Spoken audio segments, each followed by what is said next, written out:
Hi, I'm Joseph R. Lewis, and I write adventures. And this video is going to be a little bit different because I'm not going to talk about writing adventures so much as I'm going to talk about this idea. The idea of the OSR. What is the OSR? So if you're watching this, I'm betting that either you already know what the OSR is, and you've come to see what this idiot is going to say about it, so you could probably disagree with me and let me know in the comments, and that's fine. It's 100% fine. Or you've never heard of the OSR, you've heard the term thrown around, you have no idea what it is, and you want to know what this idiot is going to tell you about the OSR. So with that in mind, let's try to define terms.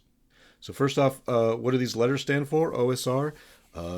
For starters, they can stand for a lot of things. That depends on who you ask. So generally, they stand for old school Renaissance, or old school revival, or maybe even old school revolution. It depends on who you ask. A lot of different answers. None of that really matters. The old school is probably the more important part. And a lot of people now agree, kind of feel that this term doesn't really encapsulate whatever the OSR is anymore. It's an old term. But that tends to be what those letters stand for. Defining the OSR is a tricky task because if you ask two people who claim they know what the OSR is, they will give you three answers. There'll be this guy's opinion, who says this guy's wrong, and this guy's opinion, who says this guy's wrong, and they will also tell you there's a third other opinion and they both think it's wrong. So OSR is not a defined term that anyone owns. It is a cultural phenomenon that a lot of people have a lot of feelings about and means different things to different people. So that's for starters. There's no one answer. There are lots of answers. But this is my video, so you're going to get my answer. And the very short answer is that the OSR, generally, refers to an independent gaming scene. Indie gaming scene. It means we're not talking about big companies. We're talking about individual creators or very small new companies that are creating new types of gaming products with a certain gaming feel or ethos or method of play, and we'll talk about a little bit about what that means. But we're talking about what I think of as an indie gaming scene, an IGS, not an OSR. Let's do a little bit of history. So the year is 2000. The version of Dungeons and Dragons being played, generally speaking, is 3rd edition. 3rd edition has roughly 1 million rules, and about every 7 minutes, Wizards of the Coast publishes a new book with more settings and classes and races and spells and magic items. So this is an era when there's a ton of content, a ton of rules, a ton of books, a lot of money being spent. And somewhere in this period, people start to feel like this isn't fun anymore. This is work. There's a lot of stuff. We need to keep track of it. My players aren't able to keep up with all the rules, and I, as the GM, can't keep up with all the rules, and it's work. And they all kind of said, you know when D&D was fun? 20 years ago, 1980, early days of the hobby, when it was original D&D, OD&D, Advanced Dungeons and Dragons, AD&D, BX. There were a lot of different flavors of Dungeons and Dragons floating around in the late 70s, early 80s. And people were, in part, remembering what it was like to play back then, and in part, romanticizing and inventing what it was like to play back then. And also, in part, just nostalgifying what it was like to be 20 years younger. Everything was better 20 years ago. You know why? We were 20 years younger. That makes everything better. In 1980, the gaming scene was not national or international or even regional. You bought the book and you came home, and the game was whatever you made it up to be. You couldn't go on YouTube and watch videos of Matt Mercer and say, oh, that's how it's done, and then have millions of people play that way. No, everyone took the book home and they made stuff up and had a lot of fun making stuff up. There were fewer rules, and sometimes the rules that were there didn't make as much sense. And sometimes you could write a letter to Gary Gygax and he would explain it to you in one of his magazines. But sometimes you had no idea, so you made it up and you had fun. And I think that's a cornerstone, a piece of what people were remembering and romanticizing, was that gaming was fun when there were fewer rules and we were just making stuff up, and that was fun. So it's the year 2000, and a lot of gamers have decided that the current gaming scene is very complicated and heavy and not fun. And it was great 20 years earlier when it was lighter and freer and more inventive and creative and fun. So, around the year 2000, folks start to say, how do we get that back? How do we revive or reinvent old school D&D? And they got the original rules, and they cleaned some of them up, and they created new versions of old D&D. And these, again, are small companies or individual creators. And they created things like Osric, Labyrinth Lord, Swords and Wizardry. I'm going to get the names wrong. I'm going to get the timelines wrong because I didn't do any of my heavy research and I didn't write a script for this video. But a bunch of versions of Dungeons and Dragons were invented anew, the OSR versions, which looked a lot like and felt a lot like the Dungeons and Dragons from around 1980. And of course, we're now entering an era in the 2000s when self-publishing is becoming easier and cheaper and more accessible. We have digital publishing that comes along eventually. So now it's easier and easier and easier for everyone who has an opinion about the best way to play D&D to publish their version of D&D. And some people will call these fantasy heartbreakers because they look just like regular D&D with just a few rules changed. But out of this era, we got a lot of new versions of old school gaming. And we got a whole blog culture, a whole publishing culture of people talking about the ethos and the play style and how they make rulings and how they like to play at the table and what are the cornerstones of the OSR movement of resurrecting or reclaiming original D&D. So what was this play style? What was this ethos? What was it they were trying to recapture around 2000? Everyone will give you a different answer. Some people will talk about how they like the idea of rulings over rules.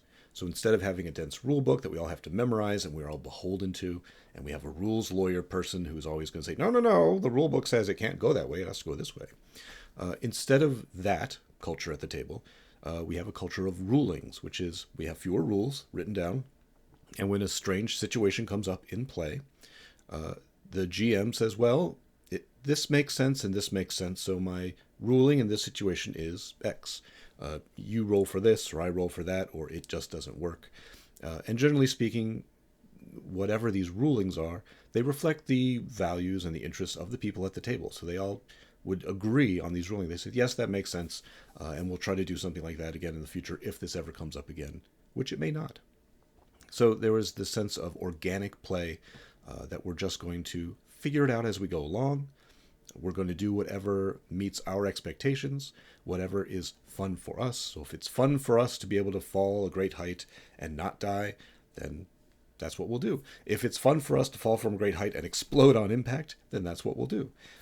We don't need a rule book to tell us how everything is resolved, how everything plays out. We are adults, or nearly adults. We're playing a game to have fun, and we will decide what is fun for us. Another cornerstone of this movement was the idea that the world is dangerous and the world is random. Things can just happen to us. So we are going to roll on tables very often to see what is in this room, or what do we encounter in the woods, and then maybe how does that creature in the woods respond to us? And maybe it's terribly out of our league. These are not going to be adventures that are scaled and balanced. We're not going to go into the woods and find exactly 5 bandits who are the exact same level as us, who we can just barely beat and feel good about ourselves.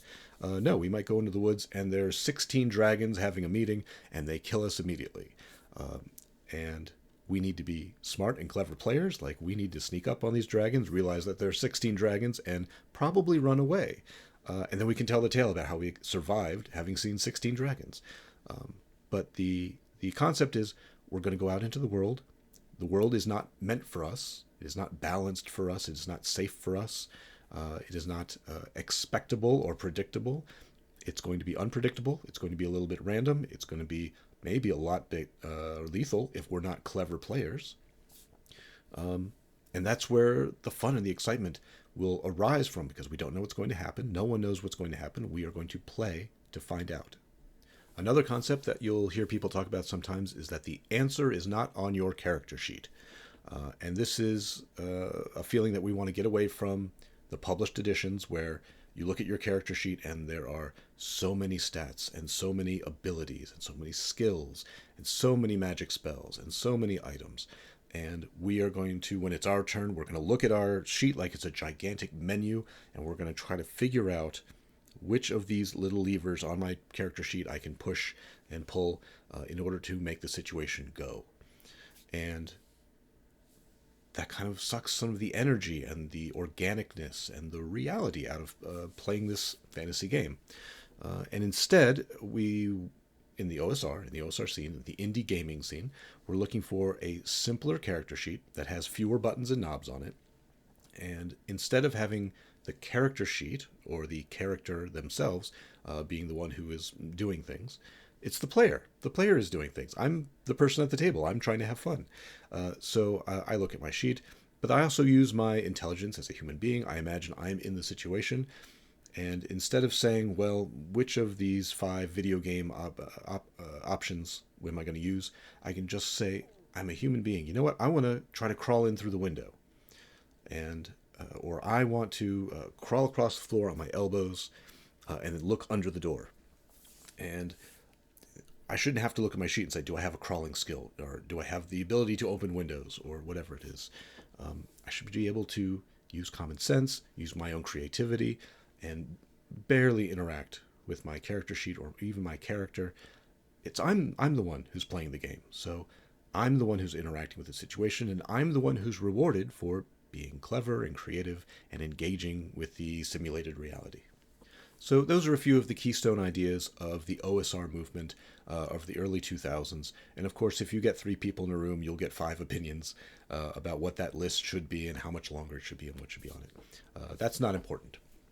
What's important is people are trying to be independent and creative and original and get away from being confined by rules and expectations and have a style of play that feels organic and real and scary and unexpected. So now we start moving forward in time, and I don't know exactly when and where, but let's move forward like 15, 20 years. So it's now 2015, it's 2020.